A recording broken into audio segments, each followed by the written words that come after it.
Ya, kalau dibilang takut apanya ya Bang ya?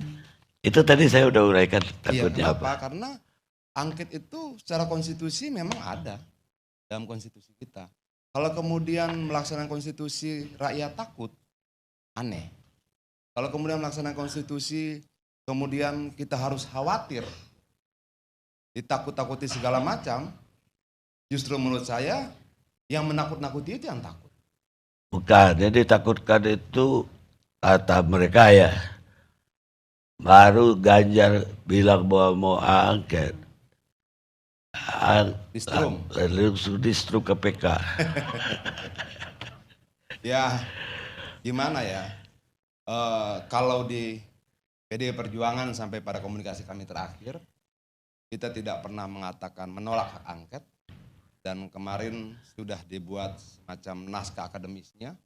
Kita mau legitimasi hak angket ini kuat, sekuat-kuatnya secara intelektual, secara konstitusional, dukungan publik dan sebagainya, sehingga dia tidak menjadi langkah yang setengah hati.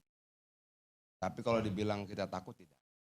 Dukungan publik 62% dari rakyat Indonesia menurut survei itu mendukung ada angket. karangan bunga dikirimkan ke DPR. Apalagi ada ratusan, ada 50 tokoh termasuk Aris Azhar. Termasuk juga kemarin Iwan Fals juga bilang ya kalau begitu laksanakan saja hak angket. Artinya semua kalangan sudah bersetuju dengan hak angket. Kenapa tidak? Atau belum? Yang bilang tidak siapa? Ya, atau belum sampai sekarang. Nah, sekarang kita sedang memperkuat seluruh argumentasinya. Argumentasi hukumnya, argumentasi konstitusionalnya, argumentasi intelektualnya, dan sudah on progress. Apa yang disampaikan oleh Pak Mahfud itu benar. Ada 100 halaman lebih naskah akademis yang memperkuat legitimasi intelektual dari hak angket ini. Dan sampai sekarang saya misalnya tidak pernah kemudian diminta untuk mundur dari hak angket. Tidak ada. 03 dengan P3 komunikasi berjalan baik, tidak ada hal-hal yang lain ya yang terkait penolakan hak angket. Dia ketemu juga dengan teman-teman Nasdem, oke. Makanya kalau kemudian ada yang bilang maju mundurnya di mana ya? Yang saya tahu maju terus. Persiapan dilakukan, komunikasi dilakukan, diskusi dilakukan. Teman-teman PKB juga kemarin di DPR ya, itu juga kencang sekali ya. Karena saya hadir juga di rapat paripurna itu.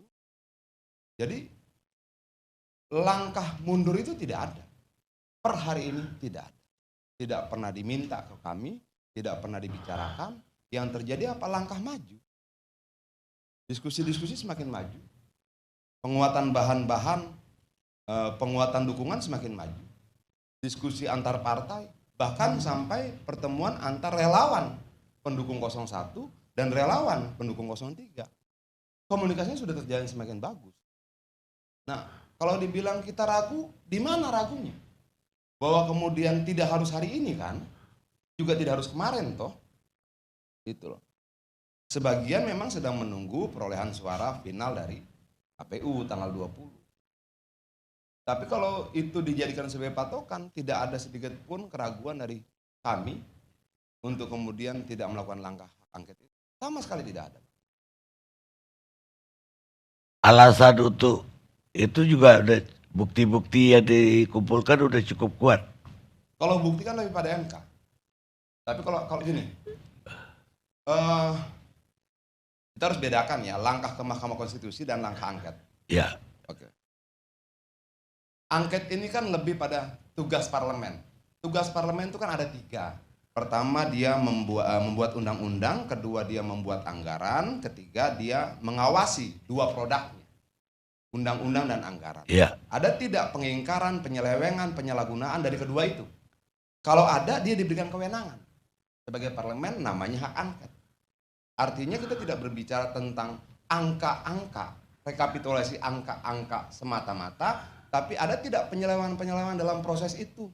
Justru itu kan perlu dibuktikan Ya, kalau ada penyelewengan. Ya, artinya pembuktian yang akan dilakukan berbeda dengan pembuktian di MK. Iya, tentu. Nah, kalau itu kita akan panggil satu persatu dong. Kan ada proses ketika hak angket disetujui, kita akan panggil seluruh pihak terkaitnya. Dan di situ kan diperiksa masing-masing. Misalnya begini, berapa anggaran bansosnya? Kenapa kemudian dirapel sedemikian rupa? Gitu loh. KPU sudah ditetapkan secara etik salah.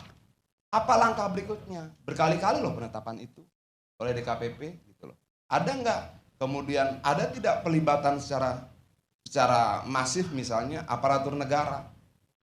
Karena tugas aparatur negara tidak untuk memenangkan salah satu calon.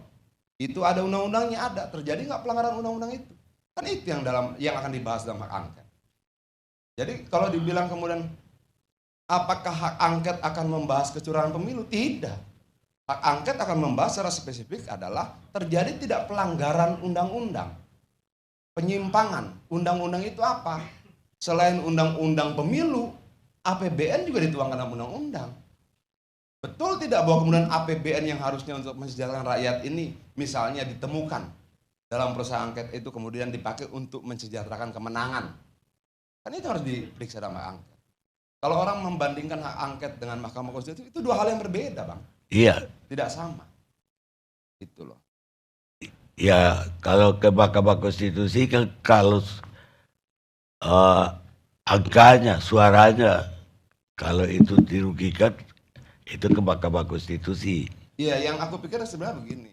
Kenapa banyak pihak yang kemudian seolah-olah khawatir dengan hak angket? Kok khawatir sih dengan produk konstitusi kita sendiri? Apa iya dari pihak 03 khawatir kalau angket dimajukan terjadi kerusuhan, Presiden Jokowi bisa keluarin keadaan darurat. Gini, Bang. Kalau memang kemudian hak angket itu identik dengan kerusuhan, hapus aja dari konstitusinya. Gitu loh. Kalau kemudian melaksanakan apa yang termaktub dalam konstitusi, kita khawatir, ya hapus saja. Bersidang lagi MPR-nya. Diamandemen lagi pasal itu. Bagaimana mungkin sebuah aturan yang ada secara konstitusional menjadi ketakutan buat bangsa ini? Menjadi ketakutan buat pemerintah. Menjadi ketakutan buat orang-orang tertentu. Nggak boleh dong. Konstitusi itu tidak boleh melakukan buat rakyat. Orang di aturan yang kita bersama kok. Dan disetujui. Oke, pertanyaannya, hak angket itu ada tidak dalam konstitusi? Ada. Kenapa kita takut?